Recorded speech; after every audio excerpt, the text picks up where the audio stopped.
Hello friends, my name is Tawfiq and you're watching my channel Graphics Den. So I'm back again with another video on Photoshop. So in this video we are going to see the gradient tool. In the last video we had seen, or rather we have seen, the paint bucket tool, using which we can fill or apply any color that we want as per our desire in the selected area or on an entire image or background. So the gradient tool is used for applying multiple colors. If you want multiple colors, then we can use gradient color. So I have already created a new document which has white background. So first of all, when we choose gradient color, we can choose the colors from this panel, from the option bar. So if I click on this particular color strip, then we will get the gradient editor, from which we can change, add, delete any colors that we want. So by default now we have blue color and red color over here. So we can change the colors. We have to simply click on this or change the color from here, or you can simply double click on the point and choose whatever color we want. So let's say I'll choose yellow color, and from here let's say I'll choose maybe blue color, or let us keep it to red. So yellow slightly different, so this is yellow and red color. We can also add some colors over here.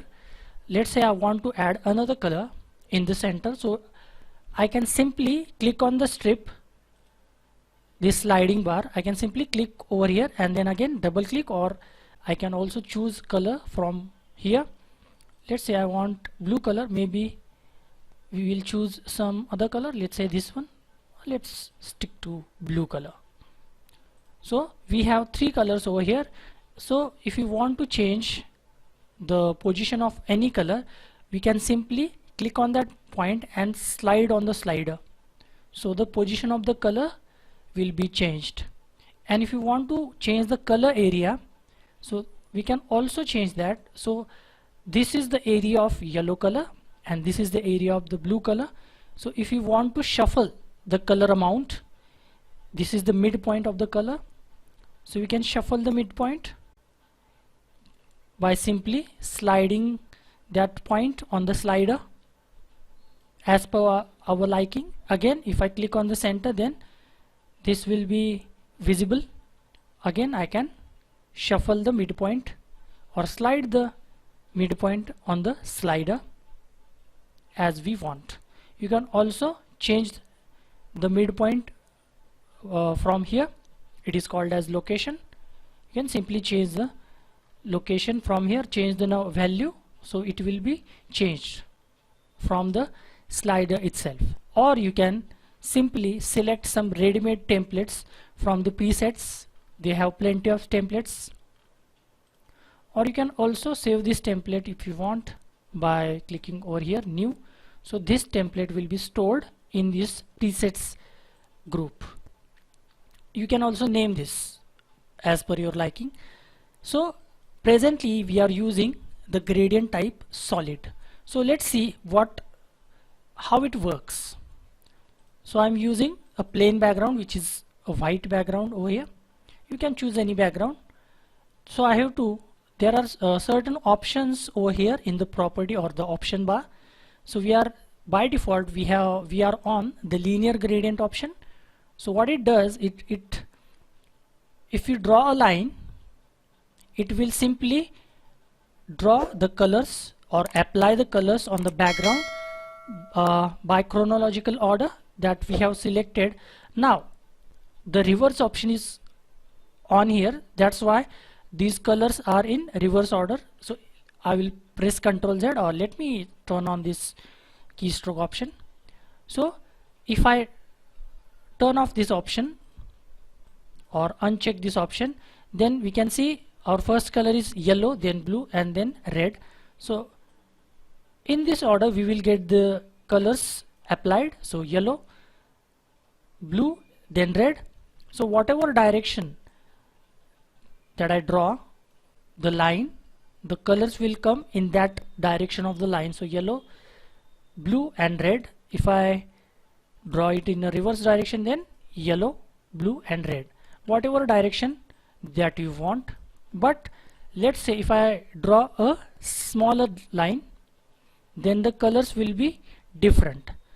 The blending in the colors will be less. There is no blend. As you can see, there is no blend, or there is minimum blend.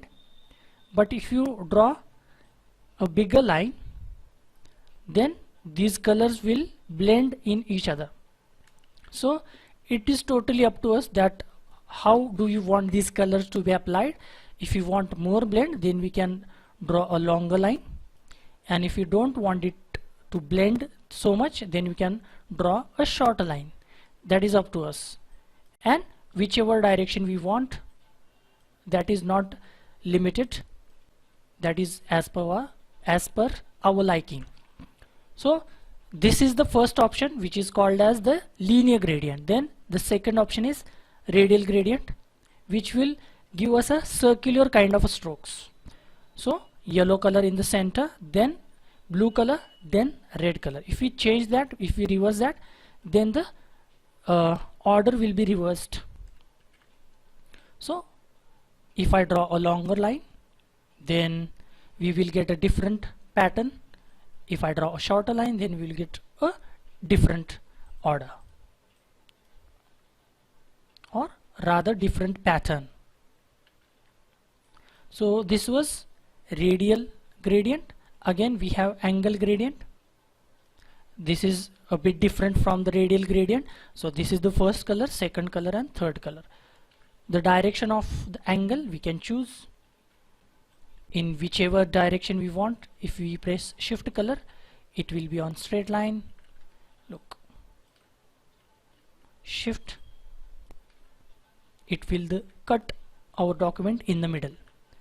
But if I don't press shift, then it will be, if I press shift and start it from here and end it over, then it will be like this, because we haven't covered the entire document. So this will look something like this. So this is called as the angle gradient. Then we have reflected gradient. As you can see here, it is called as a reflected gradient. So we will simply get a reflection of our strokes that we have selected. So this is the yellow color in the center. So immediately after that there is another yellow color. So we cannot differentiate it right now because it is adjacent to each other, but we can see this is the reflection of the blue color, then we have reflection of the red color. So this is called as the reflected gradient. Then in the last order we have diamond gradient. So this is called as the diamond gradient, which is kind of a rectangular in shape. This is the diamond gradient. It is also dependent on the length of the line. So these are the properties from the option bar. These are the various properties by using which we can create so many different designs, gradient patterns depending upon the length of our line. So we can create multiple variations of the gradient in each property. So if I click again on this strip, we will get the gradient editor, and if we choose the different type, which is noise, then we will get totally different gradient from here. Now in case of solid gradient we can specifically choose colors from this slider, but in case of noise we cannot precisely choose the colors. We can only choose the colors from this RGB color palette. RGB stands for red, green, blue. I think that I had briefly discussed in the first video maybe. So this is red, green and blue color, and each color has their own separate strip. So these are the separate strip.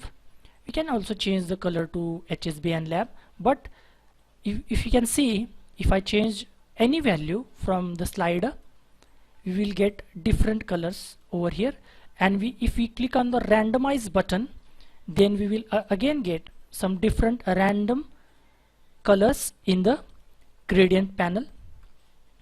We can also save this.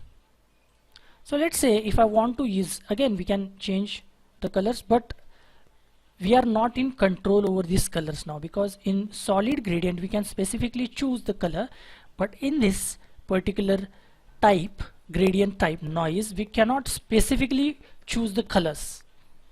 So let's say if I want to use this particular pattern, then I have to simply draw a line as we had done it in case of the solid gradient as well.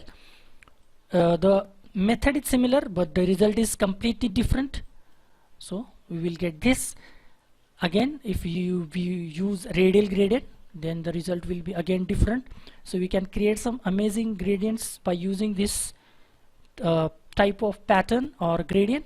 Now in case of radial angle gradient, we will get some really attractive gradient patterns. So as you can see, these are some really interesting gradient patterns we can get by using the angle gradient option. Then again we have the reflected gradient, and lastly we have the diamond gradient. So we can use any of the property and create some amazing, some attractive gradient patterns on simply a plain background. But what if we use it on a image? So first of all, if we keep we have kept the mode to normal. Okay, so if I keep this mode to normal and I'll go to the gradient editor and I'll choose this solid type gradient, and if I draw the gradient over this image, so this image won't be visible to us because this gradient is of opaque colors, so that we won't be able to see the color or the image in the background. But what if we want to create a new layer, and if you draw this, then again similar thing will happen, but we can control this transparency from the layers panel. We can decrease the opacity so it will become semi-transparent. So we can control the opacity. If we create a new layer and we apply the gradient on the new layer, we can control the opacity. But there is another option that I will discuss, then again we will come back to this layer thing. If we change the mode, let's say if I select this linear burn option, then we will get some of the portions of the image. This image is not totally invisible because we have changed the mode of the gradient. And this same option we can get from the layers panel that we will discuss in a minute. So what if I change this to soft light? As you can see, the soft light filter or the mode doesn't work on the white color, pretty much similar to the color replacement tool, which also doesn't work on the white color, because to Photoshop in RGB mode, white color means no color.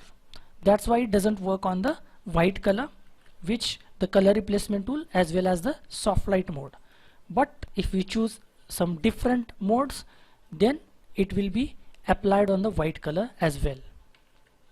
So what if we try to apply the soft light mode on the white background? It won't be applied because it's white. So Photoshop thinks that there is no color, so it won't be applied.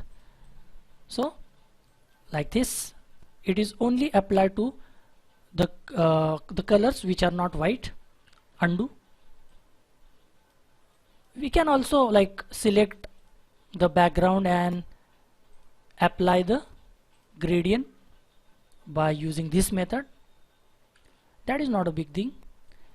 But if we keep on changing the mode, we can get different designs. Photographers usually use it, these different kind of mode, and these similar modes, these are called as the blending modes, as we have seen in the brush panel, brush properties.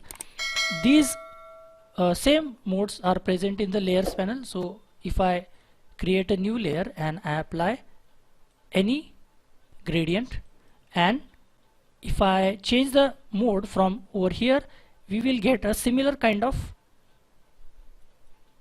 effect, as you can see. But it is better to add a layer because we can control the layer better than directly applying on the background. So it's better to create a new layer and apply gradient on that layer, because we can control the layer properties. And if I want it back to normal, then again I can change it to normal. If I want it to soft light, then again I can change it to soft light. And this you cannot do if you apply this gradient on the background. So it is better to create a new layer and apply gradient on the layer. So photographers, as I mentioned earlier, photographers use gradient to apply some to give some tint to photographs, but not overdo it, but slightly use it to make the image a bit attractive. If I pardon me, if I use it to some different image which doesn't have white color, so it will look something like this, soft light like this. So you can always try and experiment with this gradient tool, which we can create some which we can use for creating backgrounds, as well as we can apply it directly on photos. So I think that's it for this video.